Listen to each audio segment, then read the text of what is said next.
Hello and welcome to a very frosty day, very cold day. It dropped about -6, -7 last night, but it's about 1 o'clock and the temperature has risen up to about 1 degrees too, so it feels actually quite balmy. So we're in a good window for some flying. So we're going to chuck the DJI Mini 4K up today, and what we're going to do, we're going to have a little fly around this water tower, get some footage. And once we've done that, we're going to then take that back to the computer editing suite, and we're going to have a look at how I edit the footage from basically the raw footage from when it goes up and around to getting it to look cinematic, that cinematic look, adding a bit of music to it, and that really improving that footage. So we're going to go get the footage and then join me on Filmora, which I'll be editing it with, and we'll see how that goes.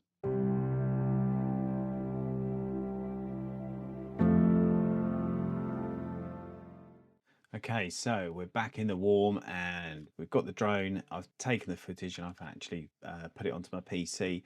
But a lot of people, obviously, with the drone, put it on the DJI Fly app. I need to get it onto the PC. So what I do is when I get back, switch the drone on, use a USB-C, pop it into the back of the drone there, other end into the laptop, and then that starts basically the process of downloading everything that I can edit. And I find that it's a quick, easy way as well. Stops taking the card in and out because they're tiny. Fumble fingers, I'll lose it or I'll damage it. So that's a nice way just to get the drone footage off.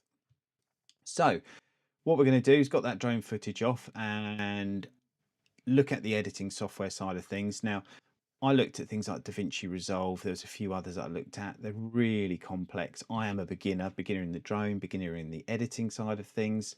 And I had a look round, and Filmora was actually, I think, the best one for me as a beginner.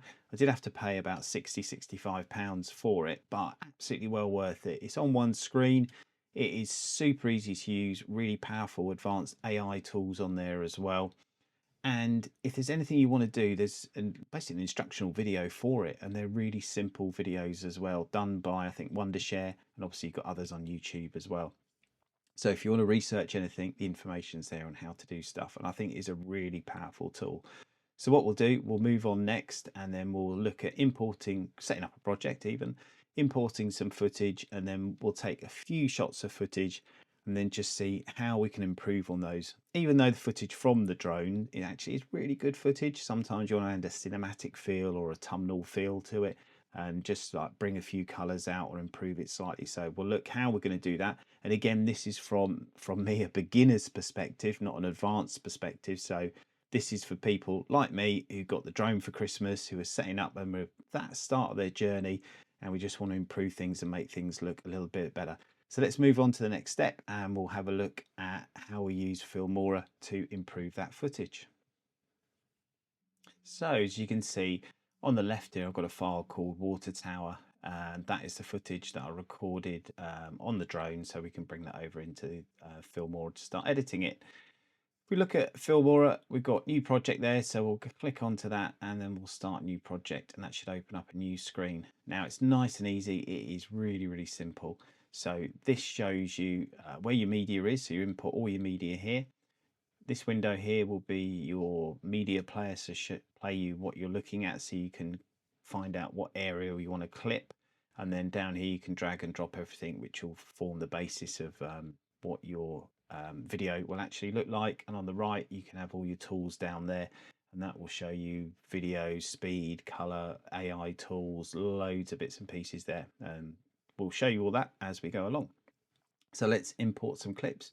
So we're going to go in and import some stuff from the water tower. So if we look at the drone film, and we've got some clips there. So what we're going to do, we'll select them all, we'll click open, and it's asking here creating what's called a proxy file. So my laptop is not the super duper fastest one in the world, so proxy files basically reduce the quality, if you like, of them, so it can play it when you're editing at normal speed, which for me that works. So I'm going to click yes, but actually when it exports it, it'll export it in its full resolution at the 4K, so you're not going to lose anything. It's just for the editing purpose.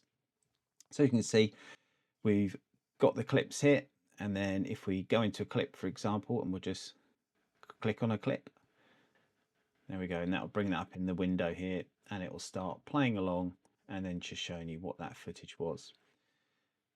with the footage that you've got, you going to want to basically trim that footage, because you're probably not going to want the start and the beginning. For me, on my drone journey, I'm learning how to use a drone, so there are some really clunky moves that I do.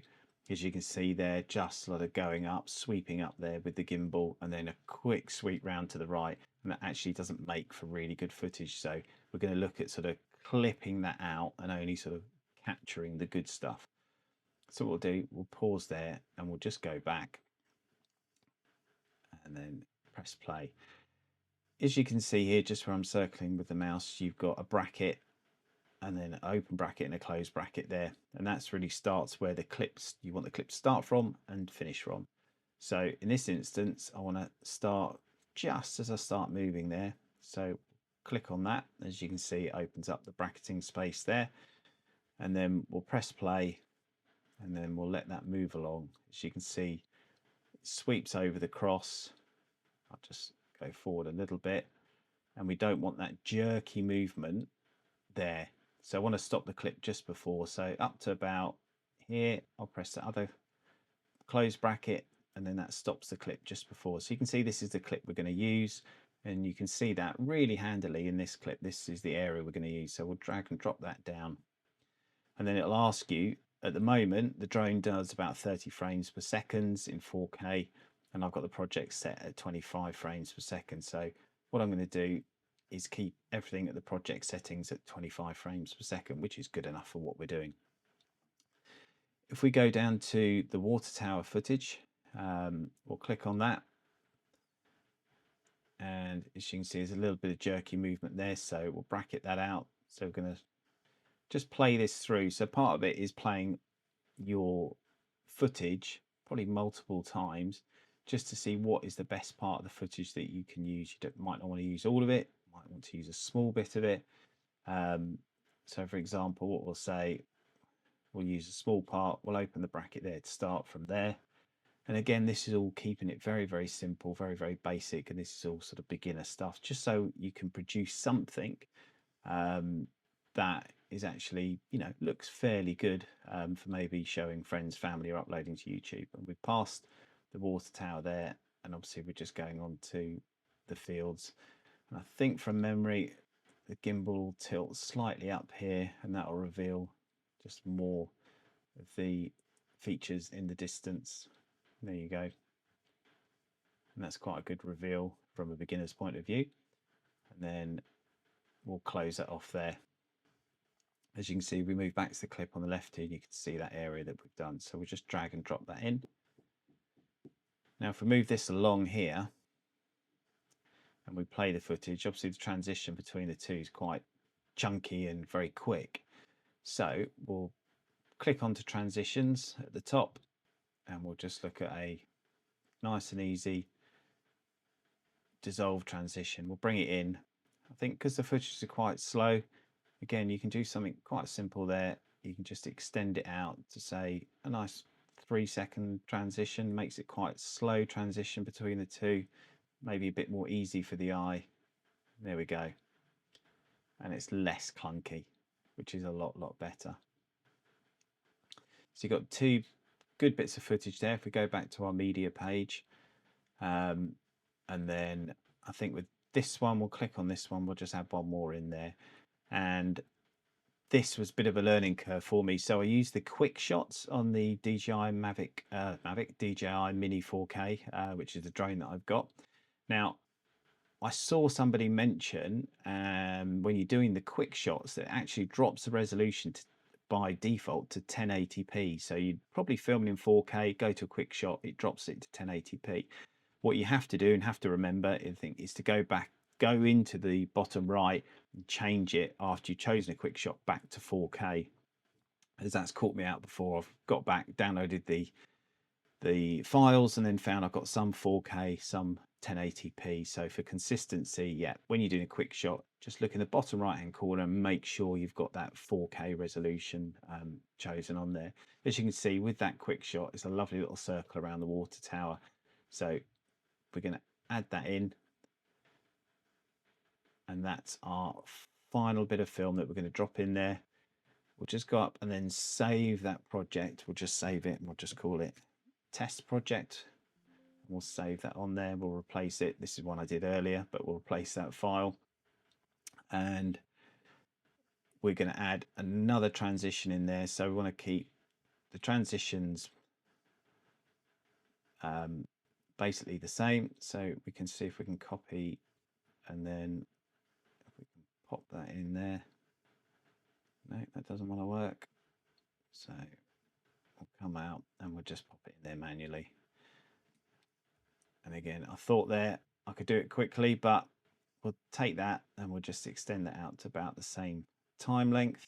So again, everything's sort of consistent with it. You don't want anything, you know, too jerky or too different, especially with cinematic drone footage. You want it to flow.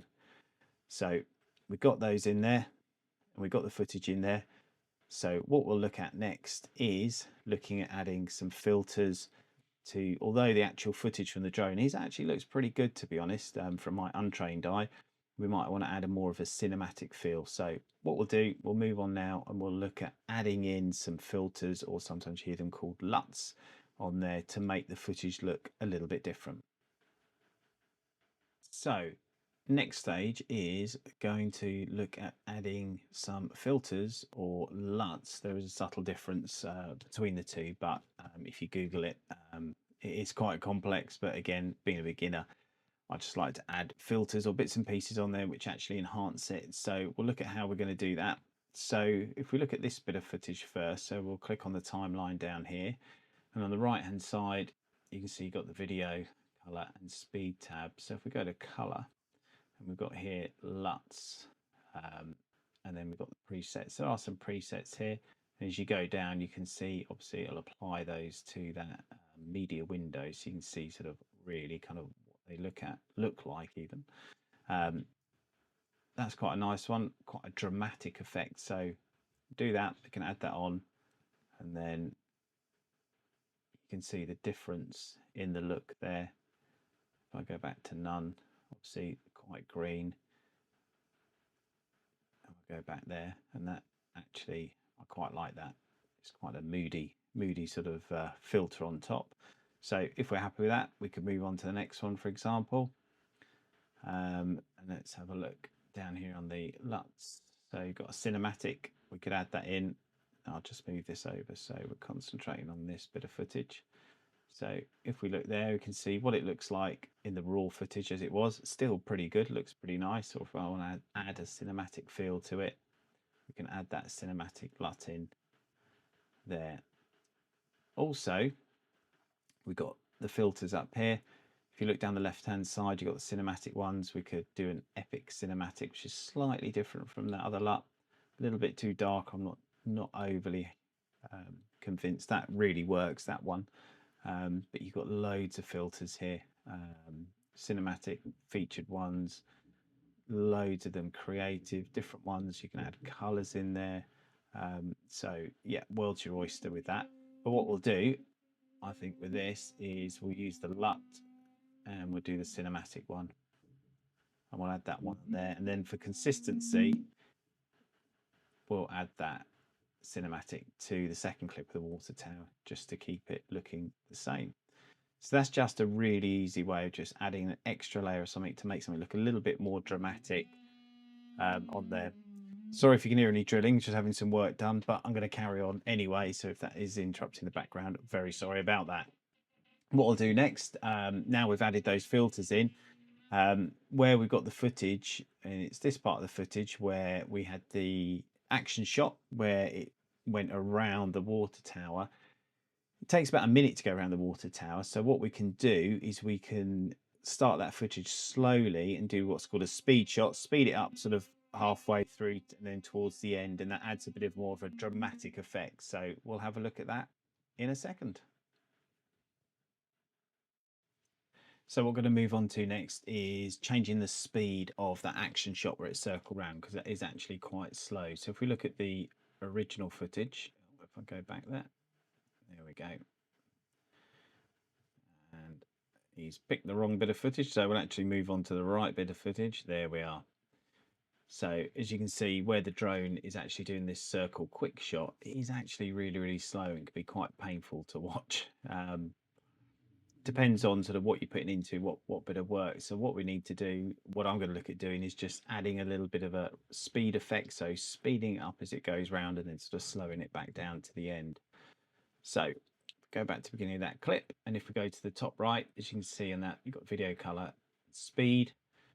If we go to speed ramping, and then we've got a few defaults there that you can click on. You can customize it as well, but we're going to go on this flash out. So that basically, if we look at the timeline here, as it goes along in green, and then if you go along, it'll suddenly speed up to a lot faster, but I don't really want that effect. I want sort of a gradual one. So we're going to make that line maybe a bit more gradual if we can.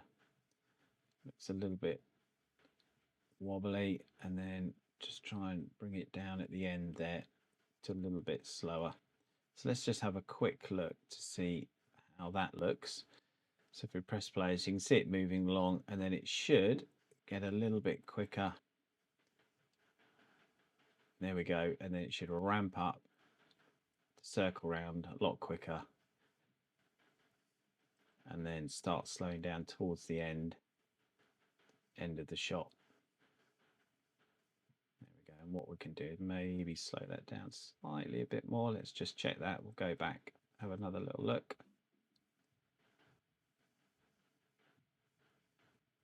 There we go. And we're happy with that. So what we're going to do, as with all work, we're going to go in and we're going to save that just in case anything crashes, because sometimes IT, PCs, laptops, MacBooks, they can crash, and I've had that before where you lose all that work that you've put in, which is really frustrating.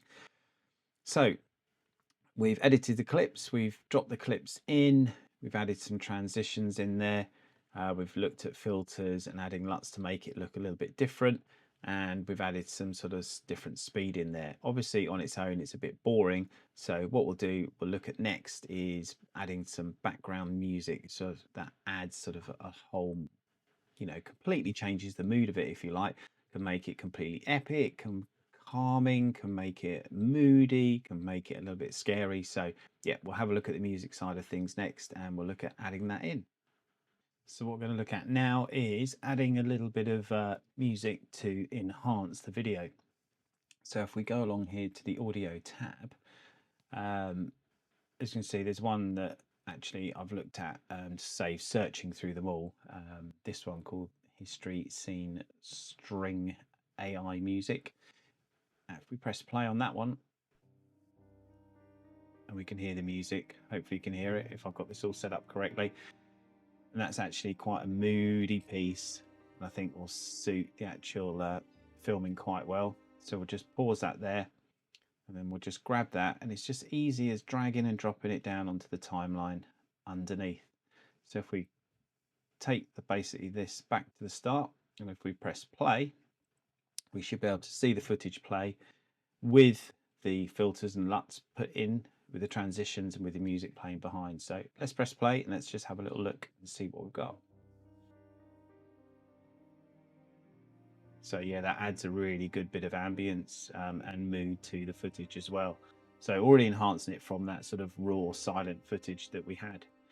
So we'll pause that there. We'll just move that onto the tower just to check that fits as well. Onto the water tower. Yeah, that's quite a nice sort of wintry, moody look and feel, and obviously the music adds to that. So we're happy with that. One thing to check though is if we move along the timeline here, as you can see, the footage is actually longer than the music. So in that instance, if you want to keep it you know, roughly sort of the same type of music, you can see the music fades out there. So if we bring that over here, and that fades out. So what we'll do is, with the music, we're just going to clip that back in to about there. Sometimes this works, sometimes it's a little jumpy, and we'll add the actual music again back in. So we're adding the music in again, and then we're just going to clip that to make sure it's the right length. So to do that with Filmora, basically just add this red line with the scissors towards the end. You've got in white your clip highlighted with it. Actually, that's the bit that you want to cut. So press the pair of scissors and it cuts it. So you can see you've got two separate ones now. So I can right click that, delete that and get rid of it. And then what we'll do, we'll just see if this cut actually works. Sometimes it does, sometimes it doesn't. And it doesn't quite work there. So what we're going to have to look at doing, just made it a little quieter there, so I've undone that and brought that back up, is have a listen to it and see if we can match that bit of music. And you can see with the peaks and the troughs roughly where that is. So I'm going to think about here. So we'll just try that.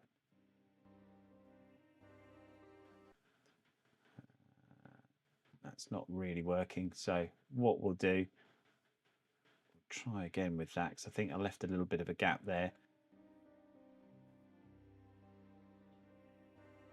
There we go. And for a beginner, complete, spirited amateur, that's good enough for me at the moment. And then as you can see where I've shortened it, the good thing with Filmora, it doesn't get rid of it completely. So if you click on it, you can actually extend it back to where it should be. So although not seamless, the ideal would be to get a bit of music that actually matches the length, but you're never really going to get that always. So that's the music added. I might play around with this a little bit more, try and make it a little bit more seamless. And it's just a question of playing around, listening to it, fiddling with them to see if you can match them up a little more, get rid of that. So I'll do that, and then we'll move on basically to the next stage where we'll have a look at actually the overall look, the overall quality of it, and what we think, and if there's any changes that we need to make.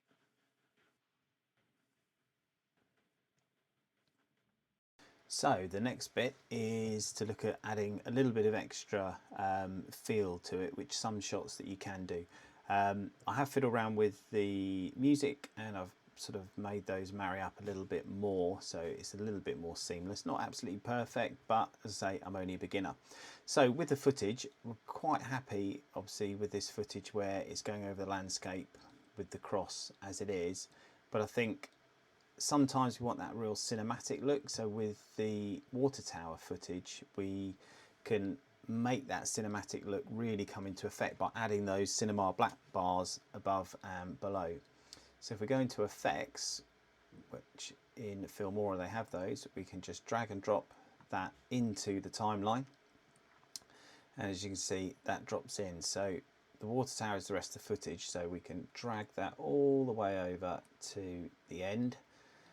And then we can, for added effect, we can actually sort of make that come in during the footage. So we can have full screen footage to start with. So we'll transition into it, and then we'll bring those black bars in.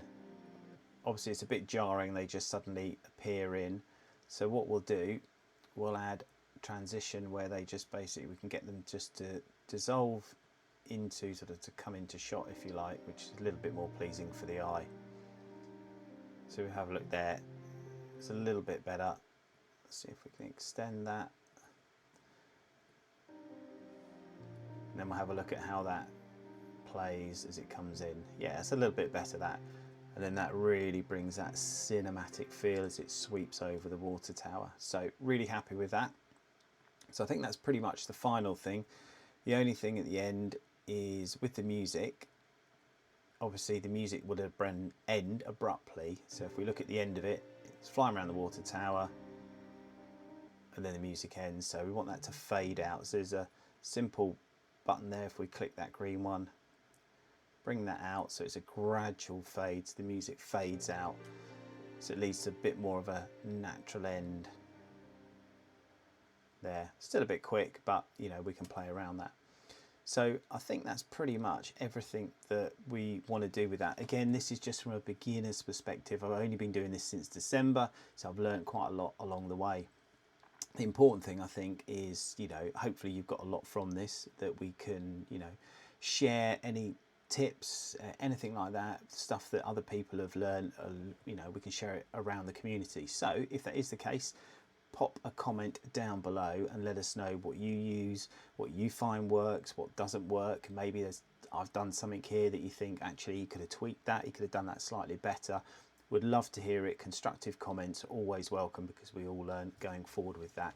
And if you add in comment in there, or if you have enjoyed this, yeah, do hit that subscribe button as well. That'd be great. I'm a brand new channel, not sponsored by anybody. I'm just learning from the beginning, and I'm just sort of recording this path of learning, and hopefully, you know, growth and get a lot better as we go along. Because probably like a lot of you, I got a drone for Christmas, absolutely fell in love with it, and yeah, I'm just diving head first into the world of droning. So yeah, hopefully you've enjoyed that. What I'll do is I'll export this video now, and then I'll put that at the end of this video, so then you can see what the final product will look like. Again, this is just a very quick and dirty sort of way of getting that footage, making it improve, making it a little bit more moody, a little bit more cinematic. But again, yeah, chuck something in the comments, and then we'll hopefully see you on the next upload. So hope you all enjoyed that. Safe droning out there, everybody, and see you next time.